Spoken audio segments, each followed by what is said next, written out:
Hello everyone, welcome to হেনামুনির রান্নাঘর। আজ আমি সন্ধ্যাবেলা চায়ের সঙ্গে খাওয়ার জন্য দারুণ মজার একটি স্ন্যাক্স তৈরি করে দেখাবো। ঘরে থাকা মাত্র দু একটি উপকরণ দিয়ে এই স্ন্যাক্সটি তৈরি করে নেওয়া যায়। এই স্ন্যাক্সটি খেতে এত মজার হয়, বাড়ির সকলেই খেতে পছন্দ করবে। আশা করছি আমার এই রেসিপিটি আপনাদের ভালো লাগবে। ভালো লাগলে ভিডিওতে একটি লাইক দিয়ে আমার পাশে থাকার জন্য প্লিজ আমার চ্যানেলটিকে সাবস্ক্রাইব করে নেবেন। ভিডিও স্কিপ না করে পুরো ভিডিওটি দেখার জন্য আপনাদের কাছে অনুরোধ রইল। আসুন তাহলে দেখে নিই আমি কিভাবে তৈরি করছি। আমি এখানে একটি মিক্সিং বোলের মধ্যে নিয়ে নিচ্ছি দুটো ডিম। আপনারা একটা ডিমও নিতে পারেন।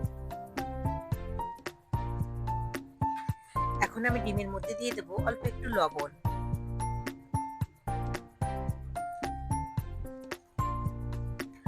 আর দিয়ে দিচ্ছি হাফ কাপের থেকেও একটু কম চিনি। মিষ্টিটা আপনারা আপনাদের পছন্দ মতো দিয়ে নেবেন। এখন ডিমটা চিনির সঙ্গে খুব ভালো করে আমি ফেটিয়ে নেব। যতক্ষণ না চিনিটা গলে যাচ্ছে ততক্ষণ ধরে আমি ফেটিয়ে নিচ্ছি। বেশ কিছুক্ষণ ধরে আমি চিনিটাকে ডিমের সঙ্গে খুব ভালো করে মিশিয়ে নিয়েছি। চিনিটা এখন গলে গিয়েছে। এখন আমি এর মধ্যে দিয়ে দেবো কয়েক ফোঁটা ভ্যানিলা এসেন্স। আপনারা এলাচের গুঁড়োও দিতে পারেন।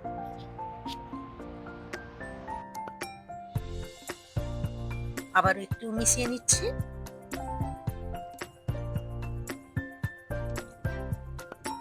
এখন আমি এর মধ্যে দিয়ে দেবো 2 টেবিল চামচ সাদা তেল। আপনারা ঘি কিংবা বাটারও দিতে পারেন। তেলটা আবারও একটু মিশিয়ে নিচ্ছি।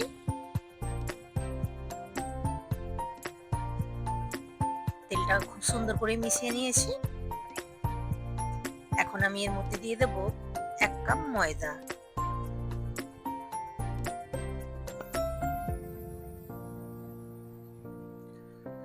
আর দিয়ে দিচ্ছি 2 টেবিল চামচ গুঁড়ো দুধ। গুঁড়ো দুধটা অবশ্যই দেবেন, কারণ গুঁড়ো দুধটা দিলে কি হয়, নাস্তাটা খেতে আরো ভালো লাগে। এখন আমি হ্যান্ড উইচের সাহায্যে একটু ভালো করে মিশিয়ে নিচ্ছি সমস্ত উপকরণ। বন্ধুরা, বাড়িতে একবার হলেও এই নাস্তাটি তৈরি করে দেখবেন। বাড়িতে যদি ছোট বাচ্চারা থাকে এই নাস্তাটি খেতে খুবই পছন্দ করবে। এত মজার নাস্তাটি খেতে হয়।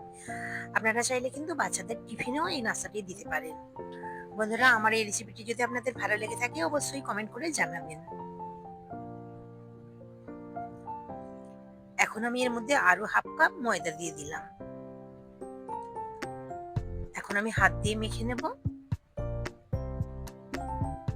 হাত দিয়ে মেখে আমি একটা সফট ডো তৈরি করে নেব। ঠিক এইরকম ডো তৈরি করে নিয়েছি। এখন আমি এই ডোটাকে 3 ভাগে ভাগ করে নিচ্ছি।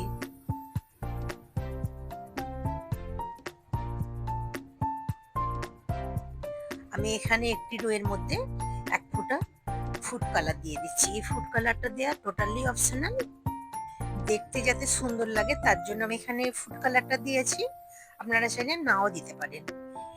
এই ফুড কালারটা দেওয়ার কারণে টেস্টের কোনো হেরফের হবে না। এখন যে দুটো ডো আমি রেখে দিয়েছিলাম, সেই ডো থেকে একটা ডো নিয়ে ময়দা ছিটিয়ে একটি রুটির মতো বেলে নেব।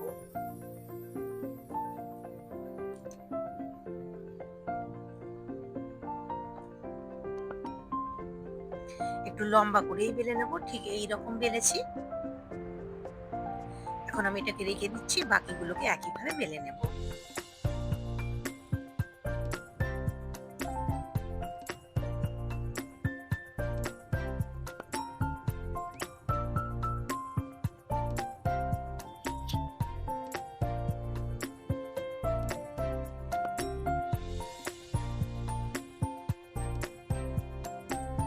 সবগুলো ডো আমি লম্বা করে বেলে নিয়েছি। এখন আমি বেলে রাখা রুটির উপরে একটি রুটি এইভাবে দিয়ে দিলাম। আবারও একটু বেলে নিচ্ছি। বাকি রুটিটাকেও এইভাবে আমি দিয়ে দিচ্ছি। এখন আমি সাইডগুলো কেটে বাদ দিয়ে দেবো। এখন আমি এইভাবে লম্বা লম্বা করে কেটে নিচ্ছি।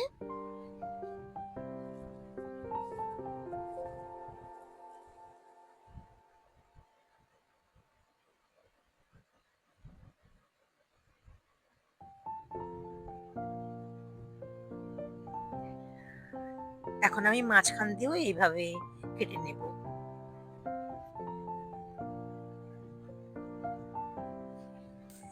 এখন আমি কাটা অংশগুলোকে এইভাবে একটু লম্বা করে ঠিক এইভাবে আমি পেঁচিয়ে নিচ্ছি। একদিকে সোজা একদিকে উল্টো এইভাবে পেঁচিয়ে নিলে একটা সুন্দর ডিজাইন তৈরি হয়ে যাবে। আরো একটু তৈরি করে দেখিয়ে দিচ্ছি। আশা করছি আপনাদের বুঝে নিতে অসুবিধা হচ্ছে না। সবগুলো আমি একইভাবে তৈরি করে নেব।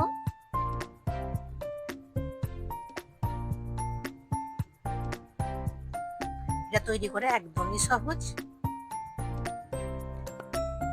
সবগুলো আমি তৈরি করে নিয়েছি। এখন আমি ভেজে নেব। তার জন্য আগে থেকেই আমি কড়াইয়ের মধ্যে তেল গরম করতে বসিয়ে দিয়েছিলাম। তেলটা একটু হালকা গরম হয়েছে।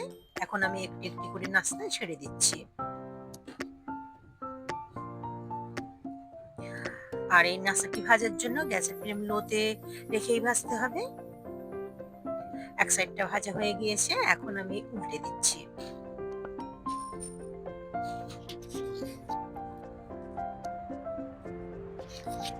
বেশ কিছুক্ষণ ধরে আমি ভেজে নিয়েছি, নাস্তাগুলো আমার ভাজা হয়ে গিয়েছে। এখন আমি তুলে নেব। সুন্দর একটা কালার চলে এসেছে। এখন আমি তেল ঝরিয়ে তুলে নিচ্ছি।